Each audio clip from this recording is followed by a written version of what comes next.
Yes, folks, it's Tales from the Jails with John G. Sutton.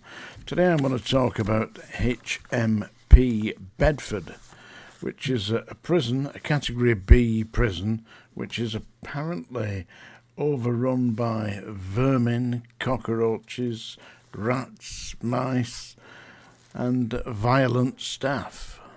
Yeah.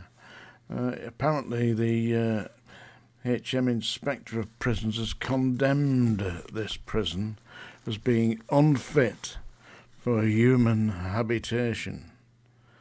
What? Ask ourselves this. Come on, it's you and me, we're responsible for this. We're the people of Great Britain. What are we playing at? We're putting our citizens, all right, they may be prisoners, they may have committed an offence. But I've previously explained many times here that the people that we're putting in prison are just you and me. There but for fortune go you or I, as Joan Baez famously sang in her song. And the Justice Ministers, Alex Chalk and Edward Agar, are trying desperately to find a solution to this, because they haven't the funds to do it. But what are they coming up with now? There is one strange idea that they've got to rent space in foreign prisons, like Spain and France and what have you. Seriously, it's going to cost millions. Now, somebody, somewhere along the line, is definitely benefiting from this. And I'm telling you, I'm here, and I can tell you something. It ain't me, babe. Bob Dylan said that. Believe me, it ain't me, and it ain't you either. Somebody is benefiting from this nonsense. Listen, why on earth would we allow, in the 21st century, a prison built virtually 200 years ago to house the citizens of today? Somebody needs to sit down and say, how is this a benefit to our society? We're not talking about locking up armed robbers or bandits or burglars really here. We're talking about locking up people who are drug offenders. And how do we get drug offenders? Well, we'll criminalise the drugs. There's about 16 new drugs going on the Category A drugs list. People will be addicted to taking these, and so when they do take them in the future, they will become offenders. You've got it. Offenders. And what do we do with offenders? We burn them. Oh no, sorry, that's witches, isn't it? Yeah, wrong film. Yeah, it's a disgrace, and it does not serve society. Alex Chalk, Edward Agar, you need to sit down with your contemporaries in the cabinet in Westminster and say, how does the current imprisonment system benefit society? And the answer, if you're thinking straight, and I assume you are, I'm slightly impressed with this Alex Chalk, because it looks to me to have a thinking head on, and he is a QC or KC, yeah. The idea is that it doesn't benefit society. Who then does it benefit? Well, it benefits the criminal justice system. And who earns money from the criminal justice system? The police. They get well paid for that. They don't do much these days. The only police I see these days are in McDonald's, usually, or driving to McDonald's with the blue lights flashing at 60, 70 miles an hour in a 30 zone. Got to get there, the coffee's going cold. Da da da da. Nick Neck, who was it used to say that? Jim Davidson, yeah. Seriously, I was in Cumbria about 2 or 3 years ago, driving at 30 in a 30-mile-an-hour zone in the countryside. It was fairly quiet. Come flying past me 2 police cars, and they must have been doing 60, 70 miles an hour, flying past me like I was standing still, but I was doing 30. And I said to my wife, who was sat next to me at the time I was driving, I said, oh, there must be some kind of an emergency ahead. And we would no doubt see it because we were on a straight road. There weren't any real off-turnings, only to farms and stuff like that.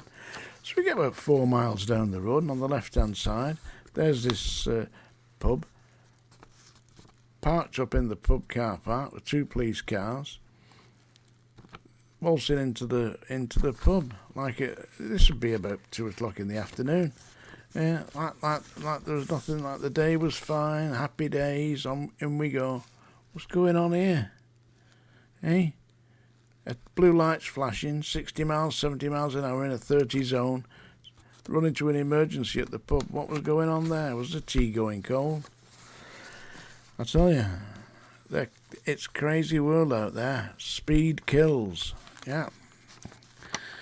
I mean, if we look statistically at the car accidents and people who have been killed in car accidents and compare the number of hours that a police car is on the street and the number of hours the average car is on the street, you'll see that statistically more people are killed by police cars than any other, but in the same number of hours, proportionately. So anyway, I'm talking about HMP Bedford here. They say it's a rat-infested dungeon. They've got there a security unit, a segregation unit, that has been condemned as unfit for use. Still in use, by the way. Still got prisoners in there. And according to the report of HM Inspectorate of Prisons, this HMP Bedford, that's unfit for human habitation. How sad is that? The staff are using unacceptable, unprofessional levels of violence to subdue the inmates. I mean, we might as well go back to the medieval times, hadn't we? We're getting back there, aren't we? And with a segregation unit that was classed as being squalid and completely unfit.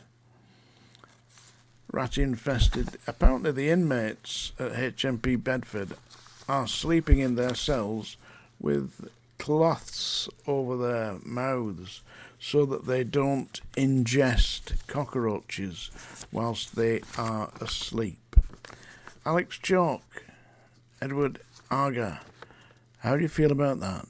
How would you feel about that, Alex, if it was your grandfather or your mother? Come on. How would you feel about that if it was you? And sending people overseas, I mean, you're splitting up families.